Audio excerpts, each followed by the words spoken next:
He thought she was just range staff, quiet, invisible. Then the SEAL set his rifle in her hands and said nothing. One breath, one shot.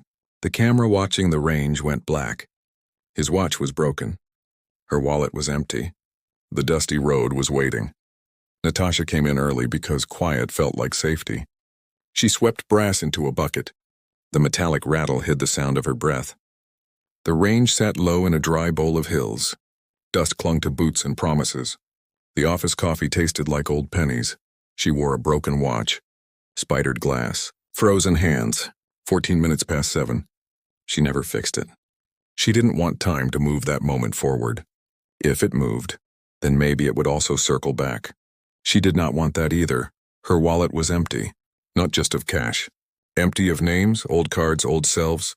She kept it anyway. You need something to keep the dust out of a pocket, and the shape of it reminded her to take only what you can carry when you must run.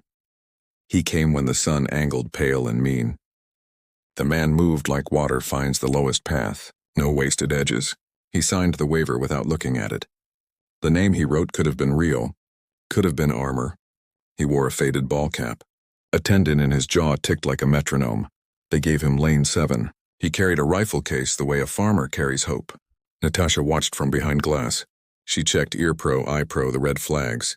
On the wall behind her, the dusty road map for fire exits curled at the corners. The exit arrows pointed like prayers.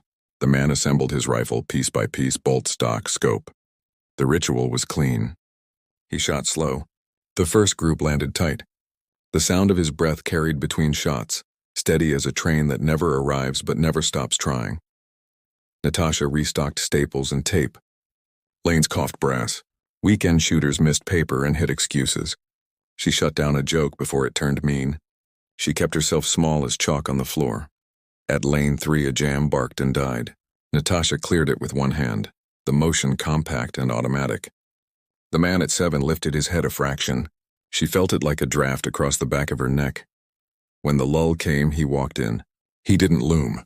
He just stood there and let the quiet decide if it would break. "You staff?" he asked. "Range staff," she said. He nodded as if that answered something else. "I'm Cole." Names moved like smoke in rooms like this. She said Natasha, and kept her eyes on the sign-in sheet. The pen left a thin scar in the paper. "I need a spotter," he said. "Wind's doing odd things near 500. She almost said no. Saying yes draws lines in dust. Lines become roads. Roads lead out of town. Roads lead back. She thought about the broken watch. She thought about the empty wallet. She thought about the road outside that always looked like it had been waiting for her, personally. Out on 7, she set the spotting scope. She did not ask to touch his rifle. She watched the mirage boil. The flags near the berm cut little angles into the air. The wind told stories if you let it. "Quartering from your 4, she said. 8 to 10. It falls off at the 100. Then something strange happens at 3. Maybe a thermal off the gravel." He didn't turn. He adjusted. He shot. The steel gave a distant, polite bell. He reloaded without looking at her. That was courtesy. He was telling her he did not need to watch her hands. It meant he trusted her with whatever she already was. "You know your way around this," he said. "I know my way around air," she said. "It tends to lie." He shot again. The second bell was warmer. He set the rifle down and stepped back. He didn't offer words of praise or doubt. He offered the rifle itself. He lifted it, turned it, and held it out to her with the bolt open and the muzzle kissing the earth. Her chest felt like a door no one had knocked on for years. She took the rifle. It was heavy but familiar, like a book in a language you almost remember. "1 round," he said. "Your call." Natasha lay behind the glass and metal. The bipod toes pressed into dust. The stock found her cheek like it had always known the shape of her bones. The broken watch on her wrist flashed a shard of sun. She breathed. She listened to the flags. She counted a wind that didn't like being counted. She put the crosshair where the bullet would not be and squeezed. The shot went. The bell did not. Something else broke. A faint pop on a pole above the berm. The camera died. The red record light winked out like a lie. Cole's eyes moved. Only the eyes. He didn't ask why she'd chosen a camera over steel. He didn't have to.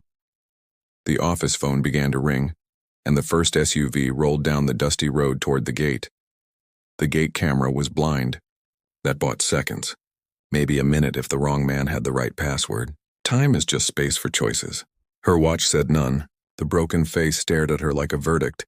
Cole didn't run for his truck. He didn't square up for a fight. He watched the dust plume and listened to who the engines belonged to. He'd learned that kind of listening somewhere you don't talk about later. Who'd want the camera off? He asked. Someone who plays without witnesses, Natasha said. She kept her voice small. Small voices travel less distance. The SUV paused at the gate. The horn didn't sound. A hand reached out and typed a code they should not have known. The gate yielded like a tired lung. Natasha's wallet was in her back pocket. Habit made her touch it. It was as light as paper you never mailed. She had a 50 hidden in the cash drawer under the O-rings. She left it there. Weight is a story you tell your feet. Cole stripped the rifle clean with 2 movements. Bolt, magazine. He handed it back to her. She held it as if he were giving her something alive. Why? She asked. He shrugged his shoulder. Because you took the camera and not the shot. That's judgment. Jake, the owner, came out of the office too fast. His face tried to hold a welcome he didn't feel. The men who stepped from the SUV wore suits that fit like rules. Shields flashed, tucked away again too quick. Federal, maybe. Or something that borrowed the shape. Routine inquiry, the tallest said. We'd like to review your footage quietly. Jake looked at Natasha. He always looked at her when money or trouble knocked. She was good at numbers and worse at sleep. She shook her head once, tiny. Camera's dead. She didn't say it. She let the truth sit between her and Jake like a steel bucket. Cole's jaw ticked again. You can check the lobby feed, he offered. Gate feed's been unreliable. The tallest man's eyes flicked to the pole. He kept his face like a blank page. Unfortunate, he said. We'll still take a look. They filed inside. Jake held the door as if hospitality might save him. Cole stayed out in the heat. Natasha stayed with him. Their shadows lay long and uncertain across the gravel. Those badges real? She asked. Real enough to open doors, he said. Not real enough to close the right ones. You going to tell me what you are? He didn't answer that either. He let the silence say Navy. He let the stance say SEAL. The wind pressed along the lanes. Paper targets nodded like they were trying to agree with something you hadn't said yet. Somewhere a dragonfly learned it could not outfly a bullet.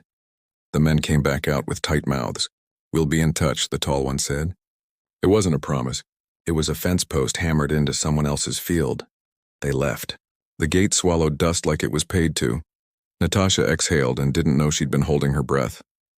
Cole watched the road until the dust lay down. He turned without hurry. Who taught you to shoot like that? He asked. Not YouTube, she said. The joke was a dry lake, he nodded.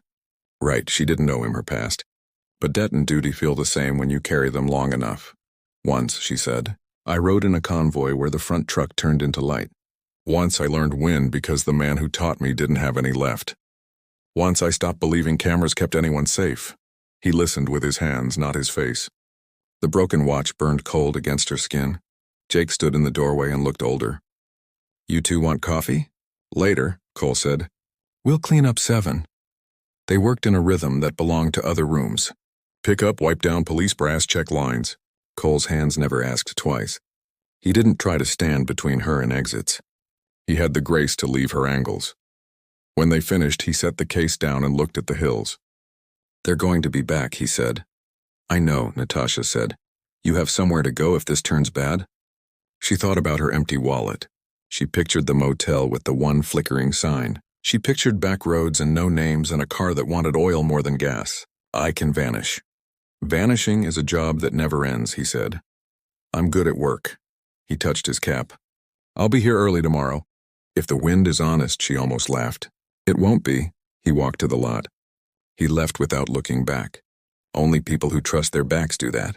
Natasha watched the road make its slow promise to the horizon. She felt eyes on her that the sun couldn't account for. That night, the motel air smelled like old bleach and older secrets. She took the battery out of her phone. She took the watch off and set it face down. She folded the empty wallet and placed it on top of the watch like a lid. At 3 a.m., tires whispered outside. Not enough engine for joy, too much for mercy. Her door stayed quiet. The next door did not.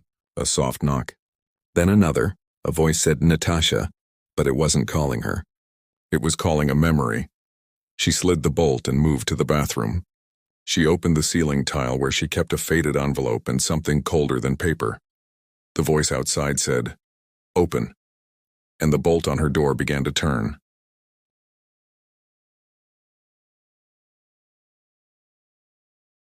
The bolt had learned to be stubborn. It scraped like an old man's last yes. Natasha crouched and eased the window. It stuck, everything stuck in that place. She pushed harder. The sash let go with a small cough. The night spilled in. Outside, the parking lot was a pale rectangle sprinkled with broken glass. Someone had swept most of it under the shrubs. The pieces that stayed shone like tiny eyes. She didn't take much. The envelope. The metal with its own weather. Her jacket, dark and forgettable. The empty wallet, because a pocket without a weight is a promise you can't keep. She slid out and felt the scrape of stucco. Skin does not like remembering walls. She dropped to dirt and did not run. Running draws lines in people's heads. She walked with a tired posture and an unimportant face. The door to her room side opened behind her. Two shapes moved in. Their flashlights kept their beams low. Professionals don't paint ceilings with light. The third shape stayed outside and watched the cars. He kept his hand inside his jacket. He was married to something heavy. She moved along the wall to the corner and then into the shadow where the vending machines stood like tombstones. She could smell sugar, rust, and tired Freon. She stepped into the quiet gap and out again on the blind side of the office. The road beyond waited like a question that expects a better question. The dusty road had watched her leave before. It always did the same thing. It offered distance. It offered heat. It offered a way to turn the past into a horizon that never got closer, no matter how far you walked. She cut through the back lot and into the dry wash. The wash snaked under the fence and across a field where goats did the math of weeds. She stayed low. The broke glass stars above her were no help. She didn't call anyone. She had no one to call. The battery lay on the motel dresser like a tooth you cannot put back. A voice inside her said, "Cole," but voices are reckless with other people's safety. She kept walking and let the wash choose for her. At dawn, the hills were pink and indifferent. The range lay ahead, a flat silhouette tucked into the bowl. Early light does not forgive. It reveals Lane 7 was empty when she arrived. Lane 7 always felt like a chapel in a religion that asks for breath instead of prayers. She sat behind the berm and waited. He came at 7:15. No cap, no case in his hand at first. He walked the perimeter like a man who has learned to fear the way fences make you predictable. He saw her and did not startle. Some people leave you the gift of never pretending you surprise them. "You didn't sleep," he said. "I slept between footsteps," she said. He nodded at that. 3 men at a motel? She said nothing. "You took a floor and climbed out the wall," he went on. "You took the wash and came here because you wanted a place that knows you and a rifle that doesn't lie." "I brought my own," she said, and opened the envelope. It wasn't a rifle. It was a drive the size of a dog tag and twice as stubborn. He sat on the bench. He didn't touch the drive. "What is it?" "Reasons," she said. "What I've been paying for." The story was sanded smooth from being told only in her head. Saying it out loud was like putting skin back on a wound. She spoke with short sentences because that is the only way to tell the truth and still breathe. Convoy. Flash. A man with a radio in perfect English. Names that were not names. A safe house with a door that opened to fire. A recording, transfers, a net made of rank and habit and money. A list that moved when no one watched. A camera that is always pointed at the wrong thing. Cole listened the way you'd listen to water under the ice. He did not ask questions that proved themselves. He asked only where the edges were. "Who knows you have this?" he asked finally. "People who like to knock at 3, she said. "You sent it to anyone?" 3 times, she said. Each time someone came faster than the reply. He rubbed his thumb along the wood of the bench. The grain carried rings of storms and dry years. "You kept the original," he said. "I keep what breaks me," she said, and looked at the watch. He stood and took his case from the truck. He opened it on the table. The rifle lay inside like a line drawn under a hard paragraph. He set it up. He did not ask if she would spot. He did not ask if she would shoot. He arranged glass and distance like a map he knew by heart. "We're going to move this," he said. "We're going to wrap it in so many copies it can't be killed by anything smaller than the sun." "You have channels," she said. "I have oaths," he said. He placed the rifle into her hands again. "Not as a test this time, as an answer. We'll need to leave the range," he said. "They'll come here next. But we'll get what we can while we can." She took the cheek weld. The stock found the old bruise she carried like a country of its own. He told her wind. She told him mirage. They shot a string and then another. Not to hit steel. To learn the language they shared without having to trust words. Jake came out and frowned at the sky like it had offended a warranty. Guys, he said. There are 2 black SUVs on the road and they're not lost. Cole didn't look up. He loaded 2 more rounds. We have time for one more thing, he said, and nodded toward the pole where a fresh camera winked red. Natasha felt the old calm pour into bones that had once been buildings. She broke the shot. The red light went blind. In the silence after, the road began to hum with tires and the gate made a sound like a throat clearing before a lie. They came with practiced choreography. Doors opened together. Hands did not immediately show. Tactical vests wore agency patches like disguises. Natasha felt the world tilt an inch, then settle. The broken watch did not bother to lie. Cole lifted his hands high and empty. Not surrender ceremony. He was telling them he carried nothing dangerous in his palms. The dangerous thing was on the bench, bolt open, muzzle low, trust heavy. Mr. Cole, the tall man called. He had the same shape from yesterday and a different mouth. Ms. Novak. He said a name Natasha had not used in years. The sound found old rooms in her chest. Jake flinched. He looked at Natasha like she'd been hiding a storm under the counter. She kept her view flat. People survive small businesses by pretending to be surprised later. We need to talk, the man said. Inside, Cole's jaw ticked. We're comfortable here, he said. You got a warrant? The man smiled as if the word were quaint. You have something that belongs to us. Which part? Natasha asked. The truth or the camera? 3 men moved to the pole and frowned at the dead lens as if technology could be bullied back to life. The tall one's radio chirped and his eyes flicked past them to the hills. He wasn't worried about them alone. He was worried about something coming that wore daylight and jurisdiction. Cole's phone buzzed once where it lay upside down near the cartridges. He didn't reach for it. He watched the tall man watch the phone. Time stretched like paracord. It can take weight. It can snap. Let's not do this in front of the owner, the tall man said. We can make a deal you will both like. Deals are for people who can afford to owe, Natasha said. She thought of the empty wallet. She thought of debts that only ask for breath. The radio on the tall man's chest whispered a name. A real name. It landed like a hammer on a bone. Natasha only blinked. Cole did not move at all. Jake sensed the temperature change without knowing the source. My range, he said, voice thin. If this is law, show paper. If it's not, leave. The tall man's face offered a compassionate shape. It did not reach his eyes. I admire small business, he said, as if reading from a card. But this is bigger. Cole's phone buzzed again. He let it. He said very quietly, On my go, take the east gate and don't stop until the dirt road turns to concrete. You will not get to go, the tall man said, and smiled for the first time like a snake says grace. The sound came from above the berm, a helicopter low but not committed. Watching, waiting for permission from a voice that wasn't on site. The tall man wasn't in charge. He was a hinge. Cole's calm hardened. That sound means they don't have it yet, he murmured. Our window is not closed. He looked at Natasha.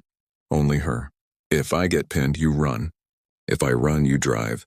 If we both get pinned, then the copies are already gone, she said. He nodded. Say it. They don't stop the sun. The tall man lifted a hand. His people moved. They didn't lift guns. They lifted intent.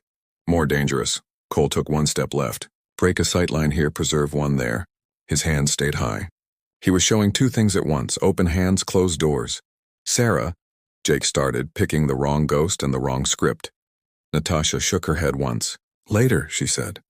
If we both get later, the chopper drifted. Dust licked at the berm. The men spread in a half circle that respected the unseen arc of a rifle they pretended to ignore.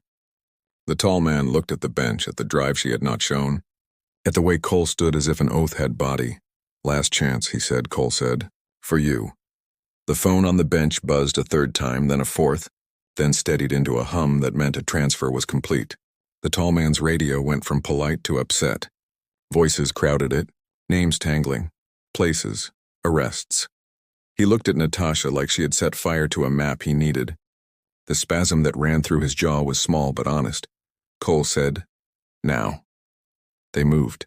Not fast. Fast is for television and funerals. They moved with the economy of people who have practiced leaving rooms without waking the dog. Natasha took the east gate. Cole slid right.